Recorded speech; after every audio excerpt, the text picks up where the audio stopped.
Final Destination blood line എന്ന് പറയുന്ന cinema കണ്ടിരിക്കുകയാണ്. ഈ അടുത്തെല്ലാം ഇറങ്ങിയത് ഫൈനലാണെന്ന് തോന്നുന്നു. Mission impossible the final reckoning, ഇത് ഫൈനൽ ഡെസ്റ്റിനേഷൻ ബ്ലഡ് ലൈൻസ് എന്ന് പറയുന്ന സിനിമ. അപ്പോൾ ഈ സിനിമ കാണണം എന്നുള്ളൊരു പ്രതീക്ഷ ഒന്നും ഇല്ലായിരുന്നു. കാരണം ഇതിന് മുമ്പത്തുള്ള സീരീസുകളൊന്നും വലിയ ഒരു ഫാൻ ഫോളോയിങ് ഉള്ള ആളല്ല ഞാൻ.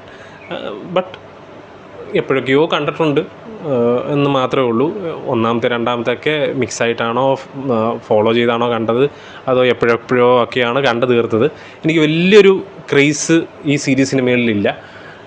പിന്നെ കൂടെയുള്ള ഫ്രണ്ട് എന്നോട് പറഞ്ഞു നമുക്കത് കാണാം എന്ന് പറഞ്ഞപ്പോൾ പിന്നെ ഞാൻ ഓർത്തു ഓക്കെ, ഫിലിമല്ലേ, നമുക്ക് സിനിമകൾ എല്ലാം ഒരേപോലെയാണ്, സോ കണ്ടേക്കാമെന്ന് കരുതിയിട്ടാണ് തിയേറ്ററിലേക്ക് പോയത്.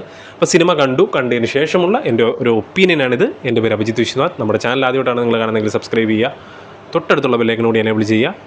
Welcome to Cinepedia. Final Destination Blood Lines. ഇപ്പോൾ ഫൈനൽ ഡെസ്റ്റിനേഷൻ മുമ്പത്തുള്ള സിനിമകളൊക്കെ കണ്ടൊരു ഓർമ്മ വെച്ച് ഞാൻ പറയുകയാണെന്നുണ്ടെങ്കിൽ എല്ലാത്തിലും ഒരു ബേസിക് കഥയായിരുന്നു ഉണ്ടായിരുന്നത്.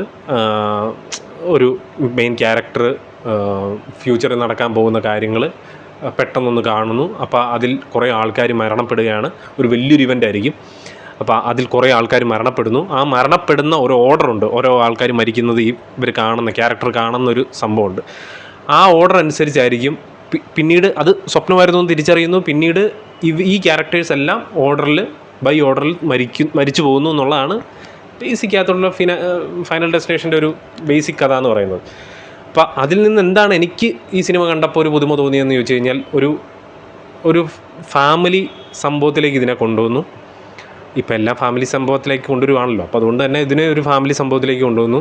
ഒരു ഇവൻറ്റ് വർഷങ്ങൾക്ക് മുമ്പ് നടക്കുന്നു, അത് തടയുന്നു. തുടർന്ന് അത് ഒരു ഫാമിലി ബേസിൽ എങ്ങനെ മരണങ്ങൾ ഉണ്ടാകുന്നു എന്നുള്ളതിലേക്ക് ഇതിനെ കൊണ്ടുവന്നു. സോ ഒരു ബേസിക് സ്റ്റോറിയും കാര്യങ്ങളൊക്കെ ഇതിലേക്ക് വെച്ചിട്ടാണ് കൊണ്ടുപോകുന്നത്. പിന്നെ ഡിഫറെൻറ്റ് വെറൈറ്റീസ് ഓഫ് ഡെത്ത്, അതാണ് സംഭവം. എങ്ങനെ ആൾക്കാർ മരിക്കുന്നു, ഫൈനൽ ഡെസ്റ്റിനേഷൻ എന്ന് പറയുന്ന സിനിമ കാണാൻ പോകുന്നവർ തന്നെ ഇതെങ്ങനെ ഒരാൾ മരിക്കുന്നു എന്നുള്ളതാണ്. ചെറിയത് എന്ന് വിചാരിക്കുന്ന ഒരു കാര്യം ഒരു വലിയ മരണത്തിലേക്ക് എത്തിക്കുന്ന ഒരു സംഭവമാണ് ഇവരുടെ ബേസിക് സാധനം എന്ന് പറയുന്നത്. അതെങ്ങനെ എക്സിക്യൂട്ട് ചെയ്യുന്നു എന്നുള്ളതിലാണ് കാര്യം ഇരിക്കുന്നത്. എന്തായാലും ഇത് കണ്ടിട്ട് വലിയ ബോറടികളോ കാര്യങ്ങളോ ഒന്നും തോന്നിയില്ലെങ്കിലും എനിക്ക് വലിയ സംഭവമൊന്നുമായിട്ട് തോന്നിയില്ല. ഇതിലും ഗംഭീര മരണങ്ങളൊക്കെ ഇവർ വിഷ്വലൈസ് ചെയ്ത് ഇതിന് മുമ്പത്തെ സിനിമകളിൽ കാണിച്ചിട്ടുണ്ട്. സോ ഇത് കുഴപ്പമില്ലാത്ത, എന്നാൽ തെറ്റില്ലാതെ നമുക്ക് കണ്ടിരിക്കാൻ പറ്റുന്ന ഒരു സിനിമയായിട്ട് കണ്ടിരിക്കാൻ പറ്റുന്നൊരു സിനിമ തന്നെയാണ്. ഈ ഫൈനൽ ഡെസ്റ്റിനേഷൻ്റെ ഒരു കാര്യമെന്ന് ചോദിച്ചു കഴിഞ്ഞാൽ ഇതിന് മുമ്പോട്ട് പോക്ക് ഒന്നും കാണില്ല. മിക്ക സിനിമകളിലും ക്യാരക്ടേഴ്സ് മൊത്തം മരിച്ച് പണ്ടാരം അടക്കിയിട്ടാണ് നിർത്താറ്. സോ ഇതിലെന്താണ് വെറൈറ്റി എന്നുള്ളത് അറിയണമെന്നുണ്ടെങ്കിൽ നിങ്ങൾക്ക് സിനിമ കണ്ടാലേ മനസ്സിലാകത്തുള്ളൂ. അതെന്തായാലും ഞാൻ പറയുന്നില്ല. അപ്പോൾ താല്പര്യമുള്ളവർ സിനിമ കണ്ടു നോക്കുക. ഇനി ഓൾറെഡി കണ്ടിട്ടുള്ളവരാണെന്നുണ്ടെങ്കിൽ നിങ്ങളുടെ അഭിപ്രായം കമൻറ്റ് ബോക്സിൽ രേഖപ്പെടുത്തുക.